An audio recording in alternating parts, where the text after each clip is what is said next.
Hola amigos, bienvenidos a mi espacio, soy David Parcerisa. Hoy vamos a tratar una cuestión que sigue manteniendo en vilo a muchas personas que buscan respuestas. Sobre el sentido de la existencia. ¿Somos verdaderamente libres? ¿Qué hay de cierto en lo que los textos nos advirtieron hace miles de años?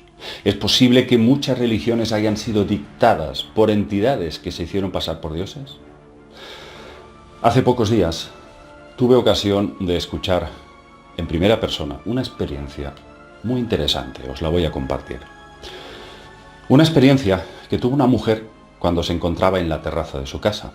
Como sabéis, estas cosas suceden en el momento más inesperado y en el lugar menos oportuno, muchas veces. La mujer vio de repente cómo de detrás de las montañas se materializaban unos seres de forma humanoide. Parecían estar flotando. Dijo que eran muy numerosos, un auténtico ejército de seres vestidos de negro, altos y de aspecto fuerte.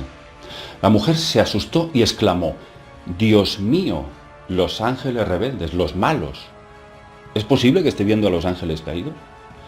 De repente, sin dar tiempo a reaccionar, uno de aquellos seres se plantó delante de ella. Dice que su presencia era imponente, su rostro, dijo, bellísimo, toda su cara resplandeciente, como si llevara partículas de purpurina. El ser la miró y le dijo: «La humanidad se equivocó con nosotros, no somos lo que pensáis». Y volvió a marcharse flotando. La persona que me contó esta vivencia, cuando terminó, me miró y nos quedamos en silencio.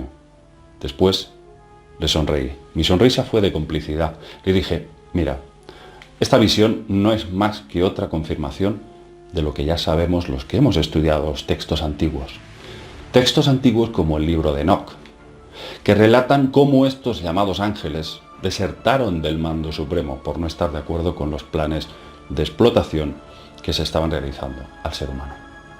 Esa entidad mayor, a la que Enoc llama el Señor, exigía sacrificios a diario al pueblo judío.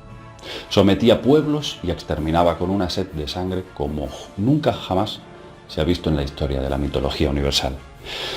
Este ser dictatorial era Enlil, también llamado el semítico El, también llamado el Demiurgo. Los ángeles caídos se rebelaron contra él y se pusieron del lado del hombre para protegerlo. En los textos sumerios, estos ángeles caídos eran llamados los Igigi. Igigi es un término que se traduce como aquellos que observan, los vigilantes, los observadores. Porque su misión era esa, observar a la humanidad. Cómo comían, cómo copulaban, cada paso que daban. Debían de observarlos noche y día. Y como dijo Krishnamurti, no hay diferencia entre el observador y el observado. Los Igigi, de tanto observar a los humanos, se encariñaron con ellos, se identificaron con sus penas y avatares, hasta que decidieron desertar de la entidad mayor para ponerse del lado de los humanos, defendiendo sus derechos. Pero por si el libro de Enoc no deja claro lo suficientemente todo esto, hay otro texto muy interesante que no hace más que confirmar todo lo dicho. Existe un libro llamado La hipóstasis de los arcontes. En esta obra, encontrada en el Nag Hammadi, se nos dan unos datos revolucionarios. Se trata de un manuscrito gnóstico que nos revela cómo la humanidad fue engañada por demonios arcontes que se hicieron pasar por Dios. En especial Yahvé, o también Seboat o Jehová. Este libro, La hipóstasis de los arcontes, permaneció escondido mucho tiempo. Los gnósticos lo estuvieron ocultando debido a la persecución de la religión cristiana, que consideraba que promovían ideas heréticas, herejías. Pero finalmente este libro fue encontrado en Egipto, en Nag Hammadi, cerca de Luxor, concretamente en diciembre de 1945. Este libro estaba escrito en copto, y a su lado se hallaron otros libros como los Evangelios de Tomás y Felipe y también el libro secreto de Juan. En la hipóstasis de los arcontes se nos revelan cosas tan importantes y relevantes como que Yahvé es en realidad el arconte jefe que engaña a la humanidad, que encierra el espíritu libre del hombre en un cuerpo, creando una especie de granja prisión de la que no podrá salir. atrapado entre bajas pasiones terrenales que le incitarán a ir y venir una y otra vez en un ciclo eterno. El arconte jefe se alimentará en todo momento del sufrimiento del hombre e incitará a la humanidad a que se maten unos contra otros. Observad el sentido profundo de las palabras. Así es como describe al arconte jefe, y empieza así el libro. Su jefe es ciego, impulsado por su potencia, por su ignorancia y por su orgullo, dijo: yo soy Dios y ninguno hay fuera de mí. Al decir esto, pecó contra el todo, y esta palabra llegó hasta la incorruptibilidad. Entonces, de la incorruptibilidad surgió una voz que dijo: Erras Samael, es decir, el Dios de los ciegos. Sus pensamientos se volvieron ciegos. Arrojó su potencia, la blasfemia que había dicho, y fue perseguido por Pistis Sofía hacia abajo, hacia el caos y el abismo, que es su madre. Y ella instaló a cada uno de los hijos de él, de acuerdo con aquella potencia y de acuerdo con la figura del eón superior. Pues hay que saber que las cosas manifiestas han surgido de las cosas escondidas. Es decir, el texto posee una profundidad metafísica brutal, porque expresa que este demonio, sin duda es Yahvé, porque dice: yo soy Dios y ninguno hay fuera de mí, dice que al decir eso, al pronunciar estas palabras de gran exultación egoica, se desfragmentó del todo, de la unidad del universo, y cae al abismo del caos. Lo interesante viene ahora. Dice: los arcontes se reunieron en asamblea y dijeron: vamos, tomemos tierra y creemos un hombre de barro. Y modelaron su criatura haciéndola completamente de tierra. Ahora bien, el cuerpo que tienen los arcontes es de mujer, es un aborto de rostro de animal.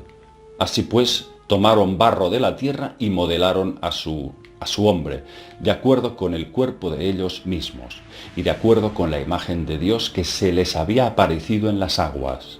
Entonces dijeron: vamos, apoderémonos de esta semejanza por medio de nuestra hechura, de manera que ésta vea a su viva semejanza, y que la capturemos en nuestra hechura, sin comprender a causa de su impotencia el poder de Dios.